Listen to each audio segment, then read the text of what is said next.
નમસ્કાર મિત્રો, સ્વાગત છે તમારું આજના એક નવા વિડીયોની સાથે। તો મિત્રો, આજના આ વિડીયોની અંદર આપણે સ્કોલરશિપ એટલે કે શિષ્યવૃત્તિ વિશે વાત કરવાના છીએ મિત્રો, કેમ કે તેની અરજીઓ છે તે ચાલુ થઈ ગઈ છે। તમે પણ તેની અંદર ફોર્મ ભરી શકો છો। તો આ વિડીયોને અંત સુધી જોઈ લેજો। તેની અંદર આપણે તમામ વસ્તુ જોવાના છીએ કે ફોર્મ કેમ ભરવું, ડોક્યુમેન્ટ કયા કયા જોઈએ, જૂનું ફોર્મ રિન્યૂ કેમ કરવું। ત્યારબાદ આ વિડીયોની અંદર ઘણી બધી માહિતી તમને મળી જશે। તેની અંદર ધોરણ 10, 12 કોલેજ, ત્યારબાદ આઈટીઆઈ છે, ડિપ્લોમાના વિદ્યાર્થીઓ છે, આ બધાને સ્કોલરશિપના ફોર્મ ભરવાનું ચાલુ થઈ ગયું છે।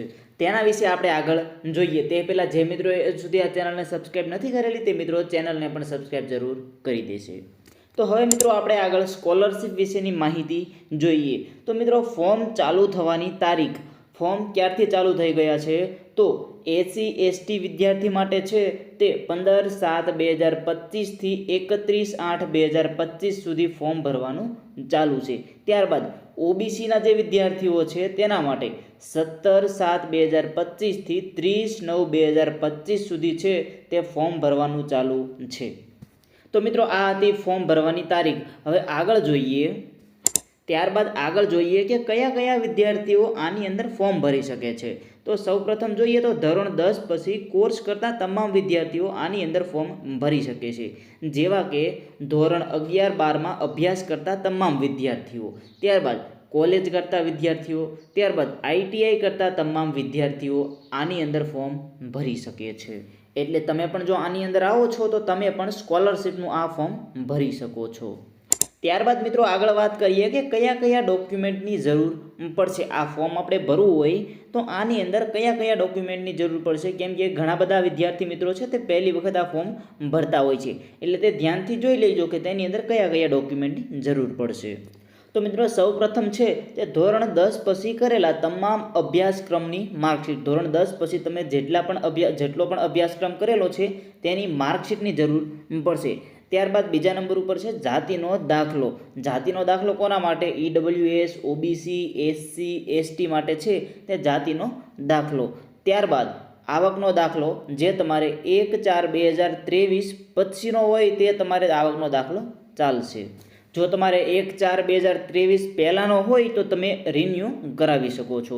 ત્યારબાદ મિત્રો આધાર કાર્ડ જોઈએ, તો તેની અંદર અપડેટ કરેલું હોય તેવું આધાર કાર્ડ જ આપવું। આધાર કાર્ડ માગે છે તેની અંદર અપડેટ કરેલું હોય તે આધાર કાર્ડ આપવું। ત્યારબાદ રેશન કાર્ડ, તો રેશન કાર્ડમાં પણ EKYC ફરજિયાત છે, રેશન કાર્ડની અંદર પણ EKYC ફરજિયાત છે।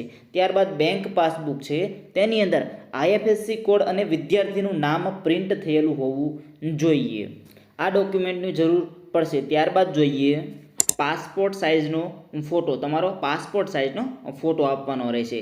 ત્યારબાદ ઈમેલ અને મોબાઈલ નંબર પણ હોવો જોઈએ।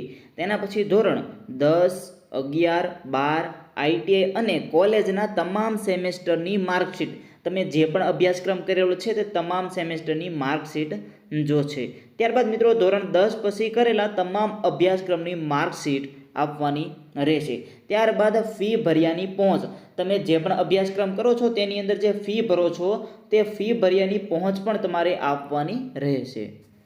ત્યારબાદ મિત્રો આગળ વાત કરીએ તો LC મતલબ કે શાળા છોડ્યાનું પ્રમાણપત્ર પણ તમારે આપવાનું રહેશે। ત્યારબાદ બોનોફાઇડ સર્ટિફિકેટ, તેના પછી શાળા કોલેજનું આઈ કાર્ડ, તમારું આઈ કાર્ડ હોય છે તે પણ તમારે તેની અંદર અપલોડ કરવાનું રહેશે। ત્યારબાદ હોસ્ટેલ સર્ટિફિકેટ, જો વિદ્યાર્થી હોસ્ટેલમાં રહેતા હોય તો તમારું હોસ્ટેલ સર્ટિફિકેટ પણ આપવાનું રહેશે। ત્યારબાદ મિત્રો એક ખાસ કે બ્રેક એફિડેવિટ સર્ટિફિકેટ, એટલે કે જો વિદ્યાર્થી અભ્યાસક્રમ દરમિયાન 1 વર્ષથી વધુ ગેપ હોય તો સ્ટેમ્પ પેપરમાં નોટરી કરાવેલ બ્રેક એફિડેવિટ સર્ટી તમારે લેવું પડશે।